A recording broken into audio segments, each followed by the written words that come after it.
EMS TV आपका भरोसेमंद news network. यहाँ आपको मिलेगी हर बड़ी खबर हिंदी के साथ साथ अब इंग्लिश में भी। नेशनल, इंटरनेशनल और मध्य प्रदेश की हर बड़ी खबर लाइक करें, सब्सक्राइब करें और ज्यादा से ज्यादा शेयर करें और बने रहें हर बड़ी खबर के साथ। EMS TV, English first and fast. नमस्कार, आप देख रहे हैं EMS टीवी और मैं हूं आपके साथ कंचन। आई नजर डालते हैं बालाघाट की कुछ खास खबरों पर। सबसे पहले बात करते हैं आज की न्यूज हेडलाइंस की। धान की कस्टम मिलिंग में गड़बड़ी, 5 करोड़ रुपए से अधिक की सरकार धान मिल से गायब। मध्य प्रदेश विद्युत मंडल के पेंशनरों ने कैशलेस बीमा का भरा फॉर्म। और एनजीटी के आदेश पर 3 सदस्यीय टीम ने किया देवी तालाब का निरीक्षण। आइए बढ़ते हैं खबरों की ओर। धान की कस्टम मिलिंग में गड़बड़ी पाए जाने के मामले में 3 राइस मिलर्स के खिलाफ 3 अलग अलग थानों में एफआईआर दर्ज कराई गई है। तीनों ही मिलर्स के मिलों में भौतिक सत्यापन के दौरान 5 करोड़ रुपए से अधिक की धान कम पाई गई है। जानकारी के अनुसार कलेक्टर मडाल मीणा ने धान की कस्टम मिलिंग के लिए अनुबंधित राइस मिलर्स के स्टॉक के सत्यापन के निर्देश दिए थे।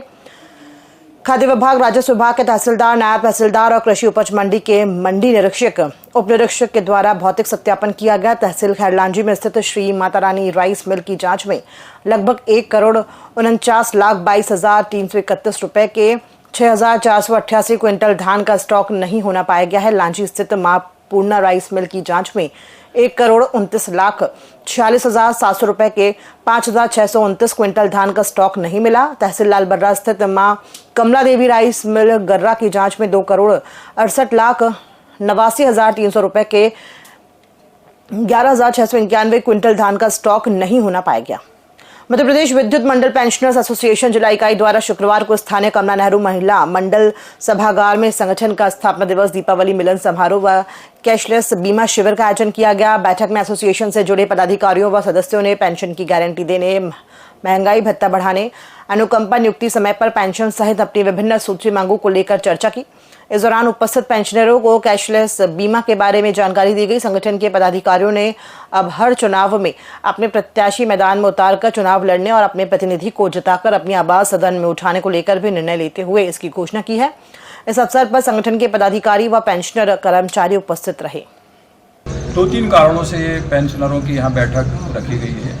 पहला तो मुख्य कारण दीपावली मिलन, दूसरा स्थापना दिवस शाखा बालाघाट का, तीसरा अभी जो नई स्कीम पेंशनरों के लिए सिर्फ मध्य प्रदेश विद्युत मंडल में लॉन्च हुई है, कैशलेस बीमा, ये हिंदुस्तान में कुछ कम जगहों में है।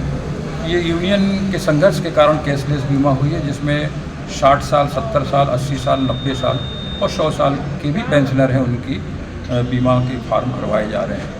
उसमें एक अच्छी बात यह है कि अगर पेंशनर्स है और उसके माँ बाप जिंदा हैं, उनको इंक्लूड कर दिया गया है। अगर उसकी बच्ची अगर 25 साल से कम उम्र है, उनकी से स्वास्थ्य की रक्षा की जाएगी। और अगर किसी पेंशनर्स के साथ में अगर कुछ बच्चियाँ विवाहित बच्ची अगर विधवा हो गई हों या जो है, उनको भी इंक्लूड किया जाएगा। तो उसके फॉर्म जो आए हुए हैं, 30 तारीख लास्ट डेट है, उनको हम लोगों ने आज बालाघाट, कटंगी और मैहर, वाराशुनी और लालवाड़ा में भरवा चुके हैं। नगर के देवी तालाब के संरक्षण को लेकर एनजीटी के आदेश पर शुक्रवार को अधिकारियों की टीम ने तालाब का निरीक्षण किया। टीम में पर्यावरण कंट्रोल बोर्ड जबलपुर के प्रतिनिधि कैलाश सोनी, इफ्को भोपाल के प्रतिनिधि मनोज विश्वकर्मा और प्रशासनिक प्रतिनिधि एसडीएम गोपाल सोनी मौजूद थे। दरअसल देवी तालाब को संरक्षित करने के लिए याचिकाकर्ता द्वारका प्रसाद चौधरी ने एनजीटी में एक वाद दायर किया था। इस मामले में एनजीटी ने 23 सितंबर को देवी तालाब को निरीक्षण करने के निर्देश दिए थे। इसी निर्देश पर शुक्रवार को अधिकारियों ने तालाब का निरीक्षण किया। इस मामले में अगली सुनवाई 10 नवंबर को होना है। याचिकाकर्ता द्वारका प्रसाद चौधरी ने टीम को तालाब की वास्तविक स्थिति, किए गए अतिक्रमण और उसे पाटकर समतल करने के बारे में जानकारी दी। इतना ही नहीं, उन्होंने 5 नालों और नालियों से देवी तालाब में आने वाले गंदे पानी के स्रोतों के बारे में भी बताया। इसी आधार पर टीम रिपोर्ट तैयार कर एनजीटी में पेश करेगी। इफ्को भोपाल से मनोज विश्वकर्मा जी और क्षेत्रीय प्रदूषण नियंत्रण बोर्ड जबलपुर से क्षेत्रीय अधिकारी श्री केपी शर्मा जी और कलेक्टर बालाघाट के प्रतिनिधि गोपाल सोनी एसडीएम बालाघाट देवी तालाब के मौके पर आए थे, जिन्होंने देवी तालाब का निरीक्षण किया और हमारे द्वारा उनको देवी तालाब में जहाँ जहाँ पर जो शहर के गंदे नाले और नालियों से जो दूषित पानी तालाब में आ रहा है वो दिखाया गया। साथ ही उनको बताया गया कि कैसे नगर पालिका के द्वारा देवी तालाब के बहुत सारी जगह पर कचरा डालकर देवी तालाब को भरने का कार्य किया जा रहा है और स्थानीय जनों द्वारा जो है उस पर अतिक्रमण करके अवैध रूप से निर्माण कार्य किया जा रहा है। तो ये सारी चीज़ें हमने इनको दिखाई है, मौके पर उन्होंने निरीक्षण किया है। अब वो अपनी रिपोर्ट जो है वो माननीय एनजीटी में प्रस्तुत करेंगे और उस पर 10 नवंबर 2025 को सुनवाई होगी। वारासिवनी थाना क्षेत्र के ग्राम कटंगझरी में संदिग्ध अवस्था में पति पत्नी का शव कुएं में मिला है। सूचना मिलने पर पुलिस ने मौके पर पहुंचकर शव को बरामद किया, मर्ग कायम कर मामले को जांच में लिया। जानकारी के अनुसार कटंगझरी निवासी किशोर बाहेश्वर अपनी पत्नी श्यामकला बाहेश्वर और पुत्र ईशांत के साथ बुधवार को तिल्ली की फसल काटने के लिए खेत गए थे। काटी गई फसल में से कुछ हिस्सा ईशांत लेकर घर आ गया था, लेकिन उसके माता पिता देर रात्रि तक घर नहीं लौटे, जिसके बाद उसने खोजबीन प्रारंभ की। गांव के अन्य लोगों ने भी तलाश प्रारंभ की। खेत में बने कुएं में ग्रामीणों ने कांटा डालकर देखा, जहां किशोर और उसकी पत्नी दोनों मृत अवस्था में मिले, जिसकी सूचना पुलिस को दी गई। हालांकि अभी स्पष्ट नहीं हो पाया है कि उन्होंने कुएं में कूदकर आत्महत्या की है या फिर दोनों हादसे का शिकार हो गए।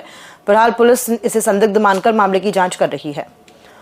खेत गए हुए थे, ऐसा लग रहा है कि पत्नी धोखे से कुएं में गिर गई और उस पत्नी को बचाने के लिए पति भी बचाने के लिए गया और वो भी अपने आप को बचा नहीं पाया, इसलिए कि कुआं बहुत सकड़ा कुआं है। ये कल की घटना है, कल तारीख 22 तारीख की लगभग 5 बजे। हर वर्ष की तरह इस वर्ष भी जिले के बंगाली समाज द्वारा दीपावली पर्व पर लक्ष्मी पूजा की रात मां काली जी की प्रतिमा स्थापित कर 4 दिनों तक विधि विधान से पूजा अर्चना की गई। भाई दूज के दूसरे दिन शुक्रवार को शाम मां काली की प्रतिमा विसर्जन के लिए भव्य शोभा यात्रा निकाली गई। शोभा यात्रा डीजे व बैंड की मधुर धुनों के साथ नगर का भ्रमण करते हुए तालाब में विसर्जित की जाएगी।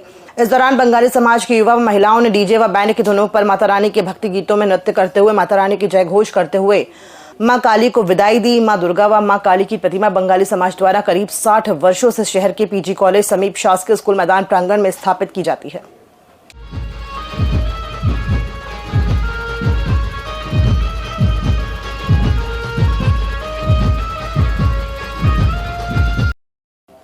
कलेक्टर मृणाल मीणा ने 24 अक्टूबर को निर्माण विभागों के अधिकारियों की बैठक लेकर जिले में विभिन्न योजनाओं के अंतर्गत बनाए जा रहे भवन, सड़क, पुल, पुलिया के कार्यों की समीक्षा की। अधिकारियों को निर्माण कार्य निर्धारित समय सीमा में गुणवत्ता के साथ ग्रामीण यांत्रिकी सेवा विभाग द्वारा नक्सल क्षेत्र के कार्य की राशि का उपयोग समय सीमा में नहीं करने पर कार्यपालन यंत्री और एसडीओ को कारण बताओ नोटिस जारी करने के लिए कहा गया है। इसी तरह बालाघाट सिवनी रोड के कंजई से बालाघाट वाले हिस्से में मेंटेनेंस का कार्य संतोषजनक नहीं पाए जाने पर ठेकेदार के विरुद्ध पेनल्टी लगाने और कार्रवाई करने के निर्देश दिए। इसी तरह बालाघाट गायखुरी नवेगांव रोड का सुधार और मरम्मत कार्य शीघ्र कराने की भी बात कलेक्टर ने कही है। खबरों में फिलहाल इतना ही, दीजिए इजाजत, नमस्कार।